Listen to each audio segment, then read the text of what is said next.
service that they can provide and have contact with potential customers in a way they've never had it before. So that's innovation in the organization. So that's the third one. Then there's innovation, service innovation, the distribution of products. This is an American business. It's called Connect Point, and the name basically says what it does.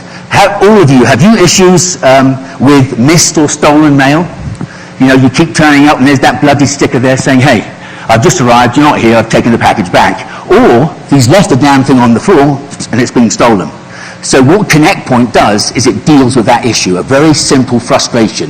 It has over 1,000 Connect Points around the US. It has some in cities, but most of them are in towns. 1 in 4 Americans live in the city. The rest live in small towns. So Connect Point lives in small towns. They use small grocery shops as their Connect Point distribution centers, and that merchant gets paid for being a representative.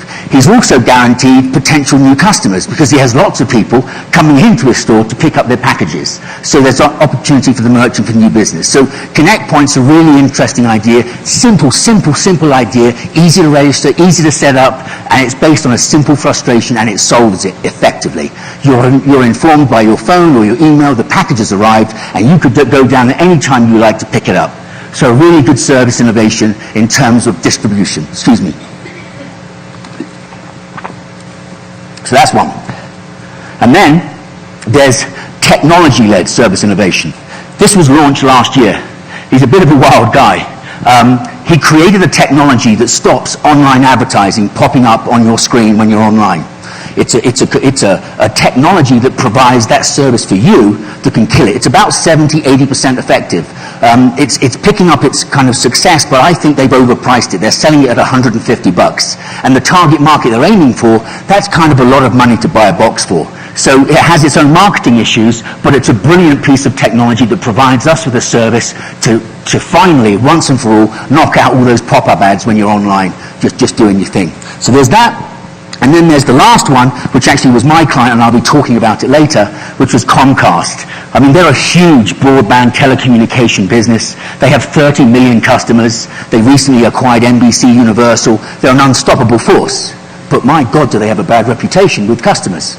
And so we were actually involved in identifying where there were chances to improve that relationship, but also save them money.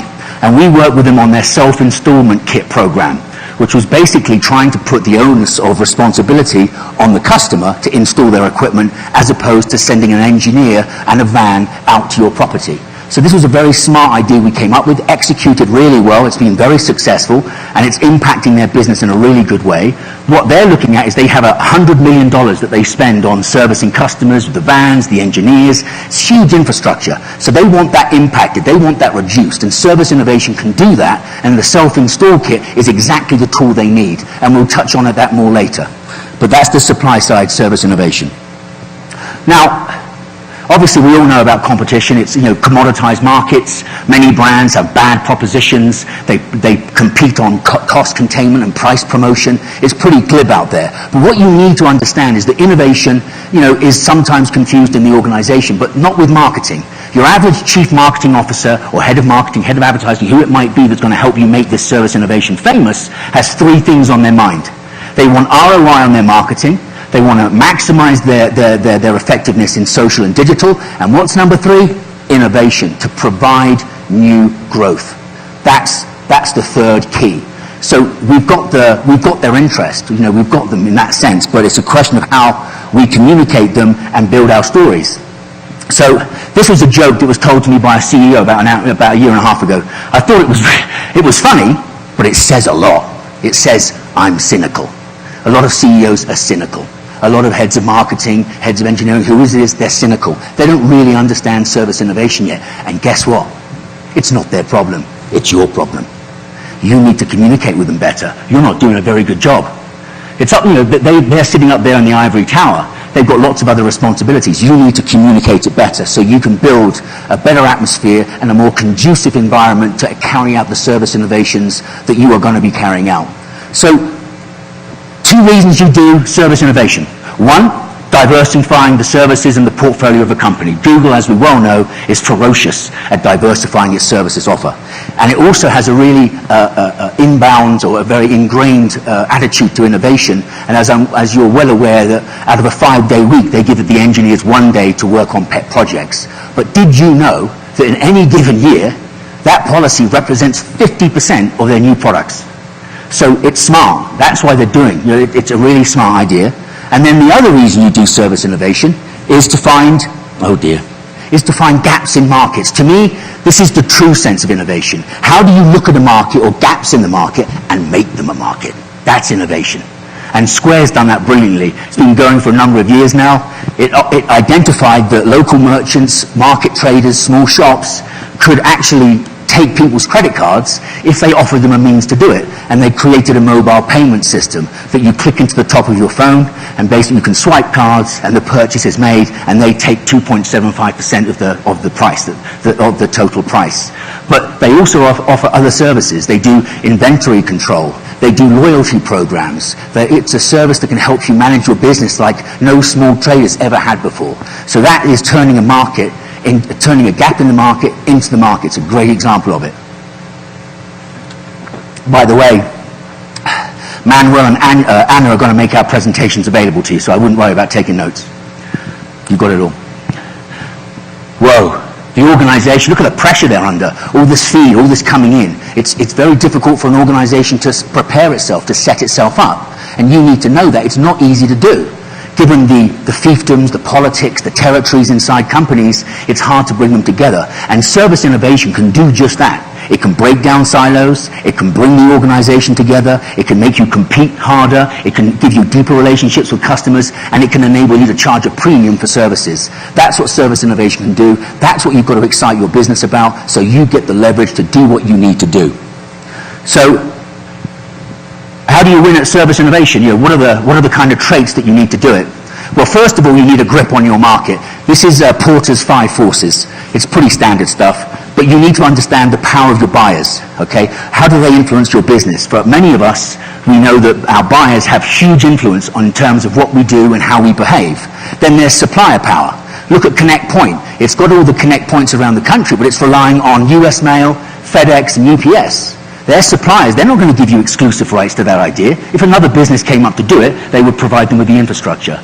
And then you've got the threat of new entrants, Uber being a classic example, and then there's the threat of substitutes, Amazon, great example of a substitute. And then wrapped around those 4 is the rivalry in the category, you and the competition, who stands out, who does good, who does bad. That's what you need to work on. So having a real grip on your market can be hugely powerful for you in the conversations you have with senior management, because guess what? I bet you they don't have this. So this is the way that you need to be talking to them, answering questions and giving them the intelligence they can make decisions on. The second area is to have a strong management control and an innovation process that's clear throughout the business. Tesla, of course, is a great example of this. I know it's not a service, but Elon Musk, having created PayPal, is a huge innovator. It's ferocious inside their business. So you need that. Actually, a local business I noted a few years ago got an award for being for service innovation in new markets. Rubikey. I don't know if you were aware of that, but it's a small business here in Colombia, or was. I hope it's still alive. And it's fascinating what they've done. So they've done service innovation in new markets, and they got an award for it. So how did they do it? What actually is it they've done? But we don't just learn from small companies, we learn from big companies. Starbucks, of course, being one, with thousands of franchisees around the world serving millions of customers. Now, in the core of Starbucks business is their customer service system. Absolute, it's the spine of their business, it's core to their business. And what they've devised is a really simple technique for every single barista around the world to adapt when there's a customer complaint. And you can imagine they get millions of them. Even though that everything's top quality, wrong donut, coffee's cold, I've been waiting for 20 minutes, the toilet's totally messed, who knows what those complaints might be, but what they use is called the latte approach, obviously appropriate to their business. And latte is, you listen to the customer, and this could be useful for financial services, by the way. You listen to the customer, you acknowledge the problem, you take action to the problem, you thank them for letting you know, and then you explain what happened. You don't have to say them in that order. You can mix them up however works for you, but latte is how they deal with customer service. Really smart, very simple, and it unifies their entire world when it comes to somebody with a complaint. Very simple, very great idea. Then there's Rolls-Royce engines, not to be confused with a Rolls-Royce car. Rolls-Royce engines have had service innovation for over 50 years. What they have is called total care. Basically, it's a service to operators of airlines that provides them with their engines, but basically if the engine has to come off the wing, they don't pay for that. It's called power by the hour. But what Rolls-Royce has also done is it creates what's called an easy leasing system, where when that engine comes off, they can immediately put another engine on and off the plane goes, so there's not wasting any downtime. They have sensors on the wings that test and analyze the performance of the engine while it's flying, and that can be brought back to the operator and to Rolls-Royce in terms of the maintenance they need to do. And they have hundreds of authorized engineers around the world servicing key locations with this whole policy. So that's Rolls-Royce. It's in the fabric of their business. It always has been. And it's very powerful in terms of their customer relationships. It's very attractive for operators. You mean to tell me that an engine's not working, I don't have to pay for it? That's pretty good, pretty good. So this is my slide of what's, okay? So to me, if you can answer these what's, you have a succinct way that you can talk to senior management if you can answer these questions, because they need to know that. And it is senior management that we need to be communicating with. And one of the ways that I think it works very differently in terms of how you can communicate with your senior management is that you treat them like venture capitalists. So you don't tell them that, of course. That's your own team's attitude towards the senior management. If you start thinking that your bosses, your senior management are venture capitalists, I guarantee you it will change the way you present and communicate to them. Because you'll do it from a more business-grounded position. And that's what that senior management want. They want to know it's locked down, it's well thought through. So treat them like venture capitalists, and you'll find it actually changes your mood and what you do. But what's important, what's the ambition of your service innovation program? In marketing, there's only three things. New users, more users, new uses. What does yours do? Can't do all three. So you need to understand what that's going to be. Marketing's so bloody simple. New users, more users, new uses. There you go, let's do it. Let's get it done. But why are you really undertaking the program? I like to think of an analogy I use called PUF. P-U-F. P is there pain in the organization? Are they hurting? U, do they have a sense of urgency that they really need something done? And F is their funding for the program. It's going to be relevant to you too. Find that pain, find that urgency, and you get the money to do something about it. But obviously there's all those questions about the resources you need, what you need to accomplish in the program, the internal factors inside the organization, and then of course there's the external factors that are going to impact your service innovation in a dramatic way. And there has been dramatic change. This is the sales funnel that agencies and marketeers still work by. You have many brands in your mind, and then great advertising and marketing means you have one brand at the end, you walk in the store and you buy. That's BS. There is a new consumer pathway, and it basically has a large consideration and evaluation set. This is the power of buyers. We do a lot more research now. We rely on word of mouth, family, friends. We research things online. We evaluate the various research that we've done on them. But here's the fascinating thing that research has shown. The consumer walks to the point of purchase with all the brands. Not the one brand, they're right there at that point of purchase with all the brands in there, the three brands they've been considering. So to me, service innovation can do so much to change that. And if you look through that whole customer journey, and then you apply all the facets and all the marketing you do from websites and apps and call centers and services, and you plot them against that, you'll find that they're spotted through. But once you put service innovation there, it touches everything, everything. That's that power, that transformational power of service innovation if done right. And of course we've had an explosion in the digital and social world. Technology's upended markets. It's changed the game. And what a lot of companies are looking to do now is they want to weave social and digital more and more into every single touch point. Well, to do that, you need service innovation. You can't just plonk it into the process and think it's going to happen. Lots of opportunities for service innovation in this world of social and digital. So most companies fail. Actually, the professor mentioned fashion houses and how strong they are. I don't know if you know the case of Burberry, but 3 years ago, they opened up the catwalk. and they allowed customers to see the catwalk show streamed online, and they could also buy the product that they saw that they liked. Never ever been heard of before. It was agony for the fashion industry. I mean, Christ, these events are for fashionistas. They're not for plebs on the street who buy the product. And Burberry did it differently, and it's added to their cachet, not destroyed it. It's added to their cachet as a brand. Very successful. Reason why they are, just like other brands, is that they identify the 7 S's. The 7 S's are basically those businesses that have service innovation and innovation locked down. What's your strategy? Is it a disruptive service innovation?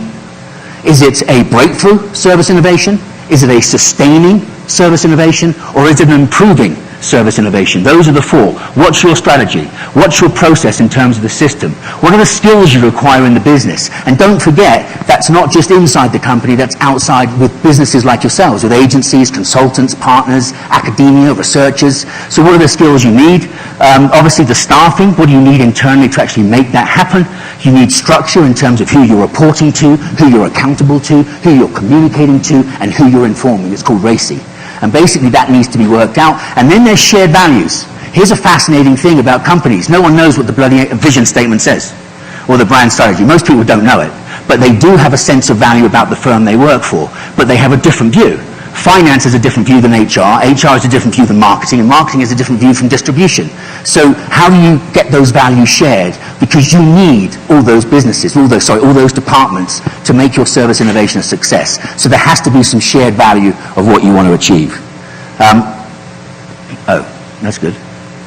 There. Amazon's a great example that's got its act together with those 7 S's. But what they do is they do improving service innovation, little things that they improve their service by. It's not radical, it's not breakthrough, but it's a deliberate strategy on the behalf of Amazon. So why the bloody hell are we talking about it? Why aren't we just doing it? Why is it not happening as fast as we want it to happen? What is slowing it down? You know, service innovation doesn't just bust open traditional businesses, it also busts new businesses. That's that evolution, that's the competition that it brings. You know, something that's done really well in traditional business is OnStar. I'm sure they provide it in Colombia. Basically, it's an all, they've got GMC, Buick, Cadillac, Chevrolet, and all those models carry the OnStar. But what they launched a couple of years ago was OnStar Assist. And OnStar Assist is medical professionals that are on hand 24/7. Because the idea of OnStar is they help you when you're having a crash. Well, why don't they provide medical assistance? So somebody who's a professional medical expert can get on the phone in an accident saying, is everyone okay? Who's injured? What's going on? You know, so he can actually help them, talk them through while they've called the emergency services to the accident where the crash is. It's a great, it's received very well by consumers. They like it. It's an added benefit, it's an added service that enriches that relationship with customers, and it makes them think about you in maybe a more decisive way to be the brand they want to choose. So it's a great added service. And then you have businesses like Fiverr. I don't know if you've heard of Fiverr. It's an online tool. It's basically about freelancers charging $5 an hour for their services. Actually, the success of the program now, it's actually $5 to $500. They have over 350 skills provided. Illustrators, photographers, designers, you name it, are on this system, thousands of them. I actually used it last year and found an illustrator in Chicago. I'm based in New York, and we did a really good job together. So I've used Fiverr, and I found it very successful because I didn't know where else to go. I didn't know where to go. So Fiverr's this great place for freelancers. So that's a great service. You know, think big, act small, fail fast, learn rapidly. This is what it's all about today, like the productive failure I said at the beginning. This is all about innovation. You never usually get the thing right off the first bang. At least I haven't seen it. It takes, you know, it needs that momentum. So, and part of the problem with service innovation is that, you know, it's too late, it's bleeding money, or it has no revenue benefit, margin benefit, or business benefit. So these are some of the classic problems that go wrong with innovation. So it's important to keep those in mind. So there's 3 key things you need to do. First of all, you need a powerful idea. A powerful idea that could excite the company, could do dynamic things for their business. But to do, it's not just about an idea. A service innovation has to have a business model. Now, whether it's its own business model, or it's a business model that impacts the company's existing model, you have to have a business model, you have to have a revenue model. You're not going to impress the senior management, those venture capitalists, if you don't have it. So you need it. But the idea needs to be wild. especially if you're looking at a disruptive service innovation strategy or a breakthrough service innovation strategy. And I was at a business dinner where Francis Ford Coppola kind of cracked this line about an idea being so hard, so amazing that it's considered you're crazy to do it. I think it was a really good way to define what is a good idea. But that business model is really important. Jim Collins, the author of Good to Great, talks about being very conservative with your business model. And don't look to short-term gain, look to the longer term. And successful businesses do that. So that's why it needs to be thought through. But the beauty of it is, you don't have to do it. Just call your finance team. They're going to do it for you. You'll sit with them and learn, but they're going to do it for you because they know the business model.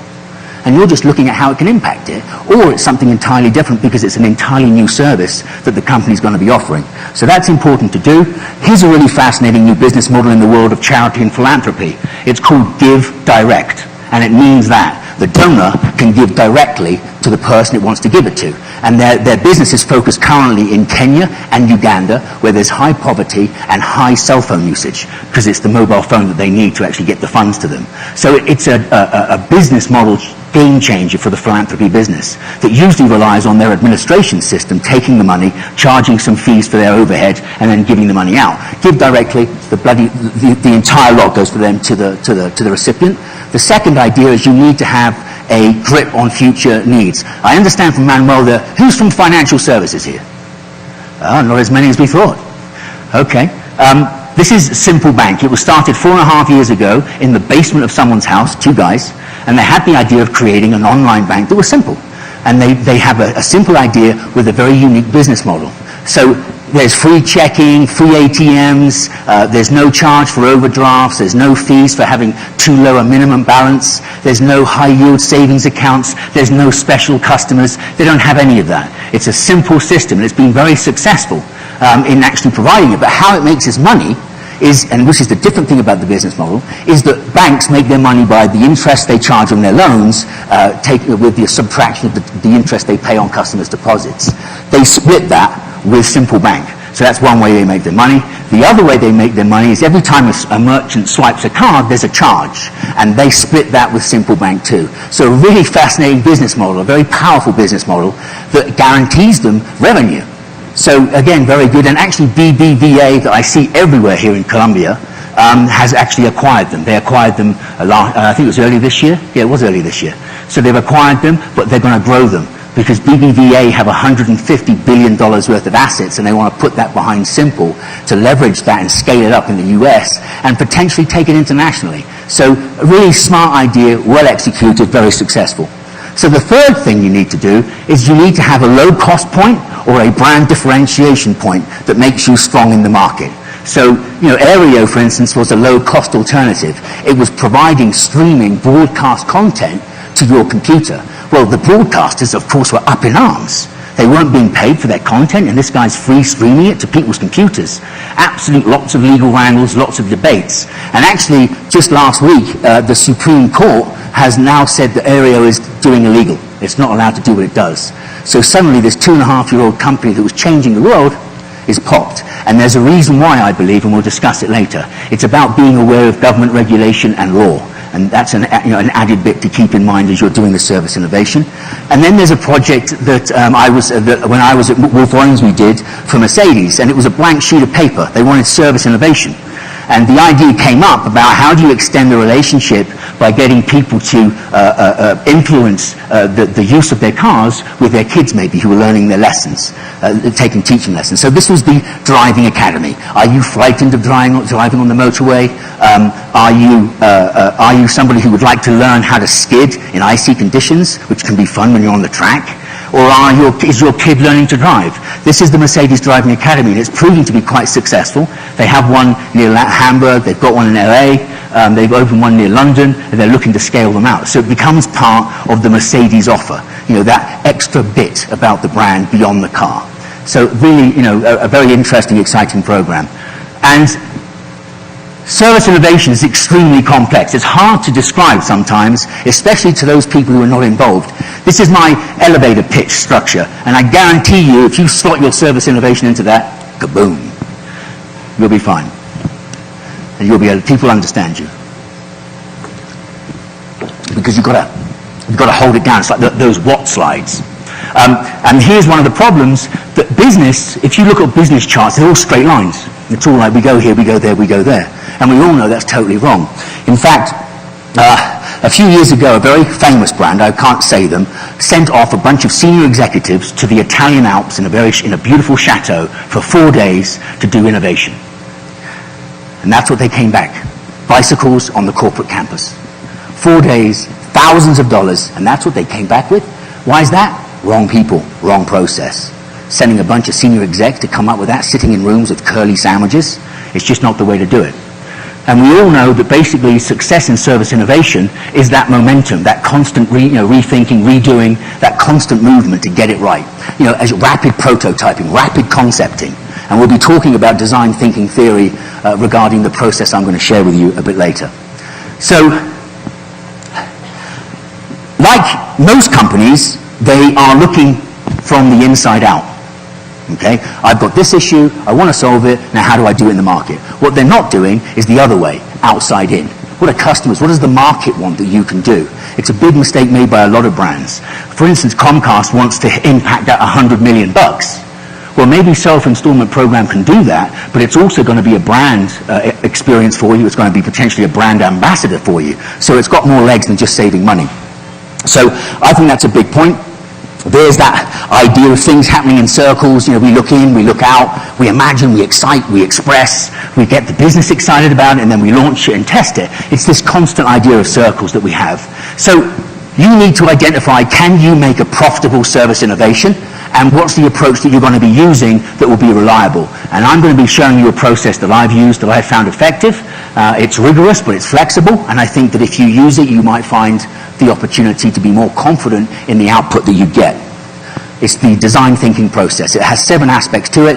You define, you research, you ideate, you prototype, you select the prototype you want, you market test it, and you learn from it, and you go back round again. It's design thinking. I find it very powerful, and to the professor's point, it's very design oriented in terms of how you operate it. So the first thing you do is you need to understand your target market and your target customer. This is the define. So define that target market, define that target customer, know them. With Comcast, we went through all their complaint records and what typically people complained about. And so we could get an idea on our customer and what was infuriating them, what was causing them angst and frustration to give them such a poor perception of Comcast. And then by doing that research, you can find the task that you want to improve. By all that research, you can spot the task you want to work on. And that's what services and innovation is all about. What is the task you're looking to improve? You need to find it. And what we did with Comcast, we found that the opportunity and the big cost area was installation. It was a big headache. You're sitting around 2, 3, 4 hours waiting for an engineer to come. It's infuriating, time wasting. And that was that insight we had. People's time being wasted. What can we do with it? How could we improve that? So that was the task we were interested in. And then we took the idea of installation, and we looked at all the customer needs that are being met, all the systems that Comcast offered, from call centers and engineers. We looked at it all, all the touch points in terms of the service they provide, and from that you can find what we call unmet needs. What's being unmet? And what was being unmet that we could see was that there was very capable people out there who could self-install their equipment. And based on the information we got from the research we'd done on the target consumer, we were very confident that there were many customers out there that could actually install their kit in their own way. And from that you then say, okay, if you've got the task, if you see what's unmet, what specific segment in your target customer are you after?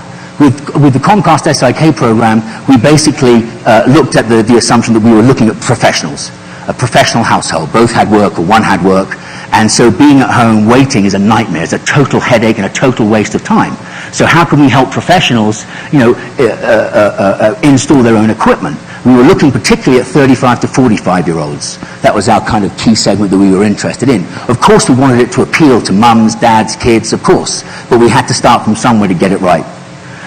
You also need to quantify that segment. How many of them are there? What's the dynamic? What do they like? What do they don't like? All those types of dynamics, so you can quantify it for yourself, but most importantly, for your senior management who are venture capitalists interested in this kind of data. So that's that. And then, of course, you need to understand the competition. What are they doing? What are they doing wrong? For instance, Cox, which is a competitor of Comcast, basically is doing its own system where Comcast is doing something much bigger, self-installment. But they're also using it as a brand experience that can hopefully improve people's attitudes to the business. And you can learn a lot from indirect competitors, how well they're doing in the services they provide. And like a great artist says about a great idea, steal it and use it. So start thieving. And then you move into the ideation phase. So you've done the definition, you've done the research, and now you go into ideation. And ideation is about the strategy, and we talked about that before. You know, the breakthrough approach, the disruptive approach, the improving approach, the sustaining approach. You have to identify what yours going to be based on the research you've done, because it will substantially impact your approach. So pick the strategy you're doing, and then basically, you know, ideate all the whole process you're looking at, the entire idea, the key factors, the personnel, the funding. You know, you need to research it. Yeah, you stick post-it notes on boards. It doesn't have to be some, you know, slick PowerPoint presentation. In fact, given the need for productive failures, you've got to keep it loose so you can move it around and improve it. But once you've actually identified the prototypes you want, or the prototypes you've outlined in your service innovation, you then go to selection, where you select the concept that you're looking to test. Now, to test it, you need to have it mapped out across the entire customer journey. So every detail has to be thought about in terms of what this service does, where it impacts, where it does something for the business. Everything has to be built out. So that's a lot of work. It's only one slide, but there's a lot of effort that has to go into it. And you know, a really big part of work has to go into that selection of that concept. And then you have to select your 6 Ps. I'm sure, has everyone heard of 4 Ps?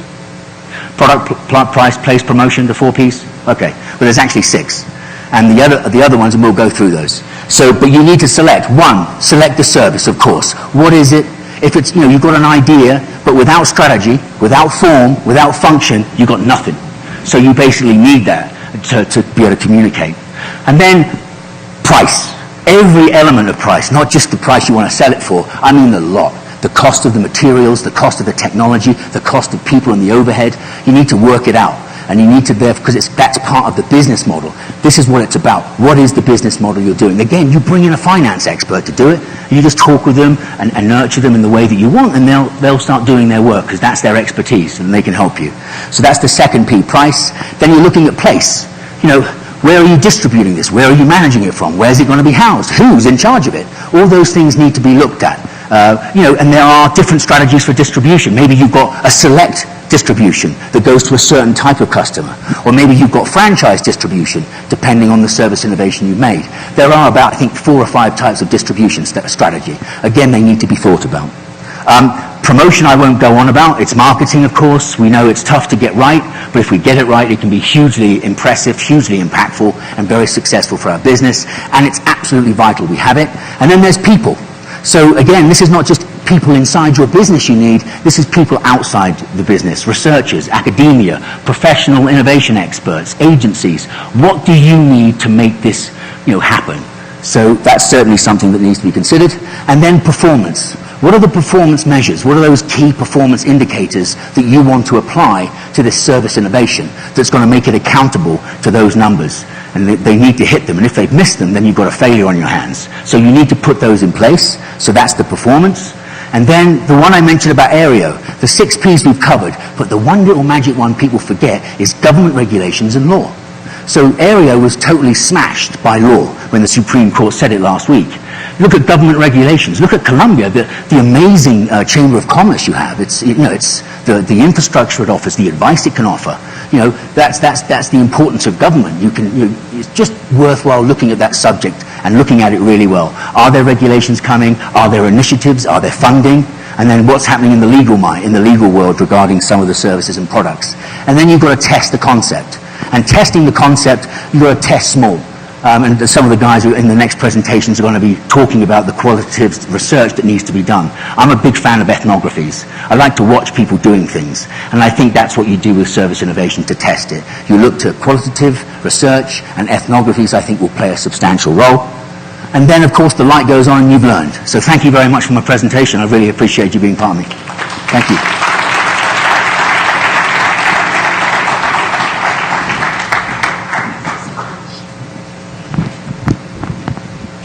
Bueno, antes de salir al break, quiero darles dos recomendaciones. Una es que por favor mantengan sus sitios donde están ubicados cuando regresen al auditorio. Y la otra es, ahora se me olvidó. La otra